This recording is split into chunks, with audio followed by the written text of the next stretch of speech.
Hello everybody and welcome back to the Chassis Variant series. Myself, Critical Rocket, and we're moving on to the Battlemasters. I would like to point out that all of the Battlemaster footage is actually recorded pre-new tech being added to the game, so when I was recording these actually represented the last of the Chassis Variant series that were the sort of the older stuff that was added in. So if you're a bit sort of taken aback, wondering like why weren't they using rotaries and stuff, it's because of that. It's when I recorded it. Obviously, the new mechs kind of disrupted the schedule for new videos like this for the Chassis series coming out, and also there's quite a few Battlemasters, variant-wise. So the 1D was a Davion model, hence the D designation.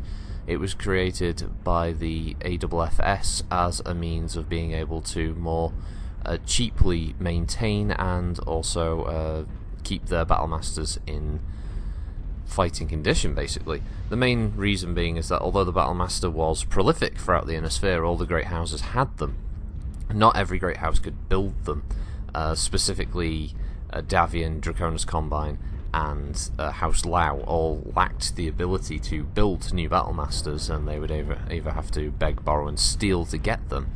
And it's even remarked that House Militaries would take some real risks or go to some great lengths to keep them active in their armies. And the two houses, Marek and Steiner, that could still build them, actually couldn't build them very quickly. They could build a few every year, so they were particularly rare to see. But when they were on the field, many pilots felt their impact, whether they be a friend or foe. So the 1D removes the SRM-6 and a couple of the medium lasers. Now you have to remember, with the Battlemaster, it didn't have 6 medium lasers pointing forward. 2 of them were on the back. But obviously in MechWarrior Online they don't use rear-firing weapons, and any rear-firing weapon gets shunted to the front of the mech. In this case they were removed, as and so was the SRM-6, and with this freed weight, it allowed them to add a few more heatsinks to deal with all the energy loadout, and especially the PPC. And also to add a little bit of extra armour to keep it in the fight a little bit longer and prevent it from getting too badly damaged. So Davion went for a much more survivable model at the cost of some firepower. Ultimately this tactic did seem to work, as it did keep them working there and in fighting shape.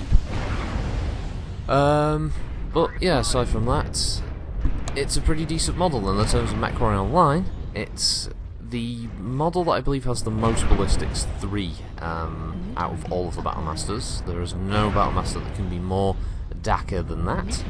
However, it lacks any missile capability, so it sacrifices any and all of its missiles for the ability to bring in an extra ballistic slot. Engine rating is pretty much the same, can't really go much higher, doesn't have any ECM or jump jets, any of that good stuff. And its energy hardpoints are split relatively equally around the mech. You got 1 on the arm and the rest are in the side torsos. 5, I believe, in total is what it can mount. If I just a quick double check with my notes here. Yes, 2 in the left and right torsos and 1 in the right arm, obviously with the now perfunctory AMS, that every single mech has AMS, even though, well, they have the capability for AMS, even though, strictly speaking, they don't all have the ability for AMS. Talking about the match, it was, I mean, it wasn't like a stunning success. The team, unfortunately, I think went into a pretty bad spot. And I ended up getting trapped in this area for pretty much the rest of the match for me. But I think it turned into a decent kind of like last stand kind of scenario, trying to desperately keep them back, like back you bastards. But aside from that, no, it wasn't particularly good. I mean, even for me, I wasn't happy with it, and then usually I'm kind of good to settle with bad results sometimes. Still, if you haven't ever played a Battlemaster, it's pretty damn good. It's at 85 ton. It might not seem like it's got as high a level of survivability or, you know, tankiness as things in the 90, 95 and 100 tons, but the key thing about the 85 ton mark, at least in the earlier 30-25 mechs, is that what they went for when they were building those was they went for more weaponry. So what you'll actually notice is that mechs like the Battlemaster and the Stalker bring more firepower to the field than the likes of the Highlander and the Cyclops and stuff like that, because they just went with, well, it's 5-ton difference between 80 and 90.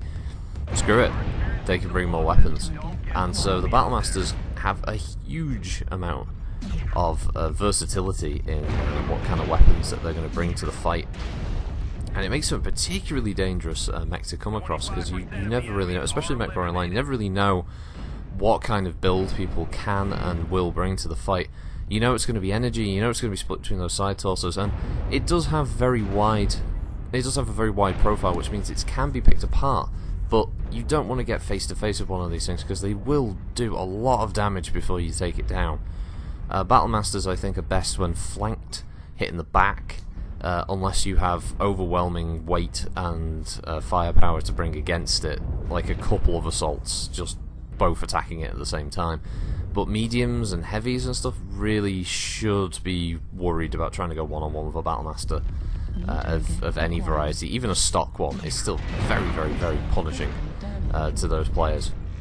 So if you haven't tried one and you're interested, yeah, if there's a trial one, try it. If you've got some spare C-bills and empty mech bays kicking about and you fancy trying something that you haven't done before in the assault category, the Battlemaster is a pretty good choice.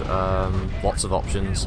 As I said, it does suffer from having extremely wide side torsos, a bit like the Awesome, it suffers in that respect, but it's still a monster weapon-wise.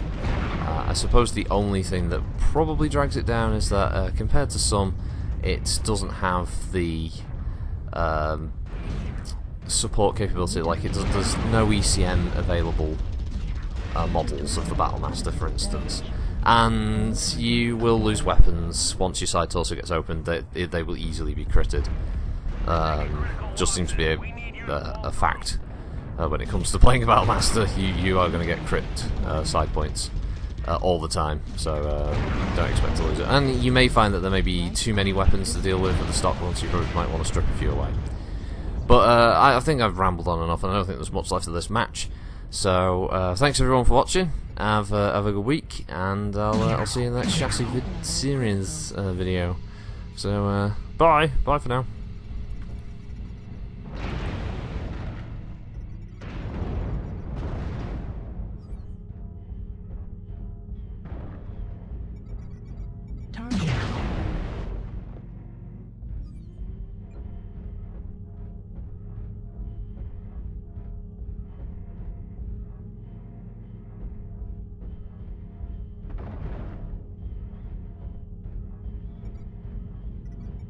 Target acquired.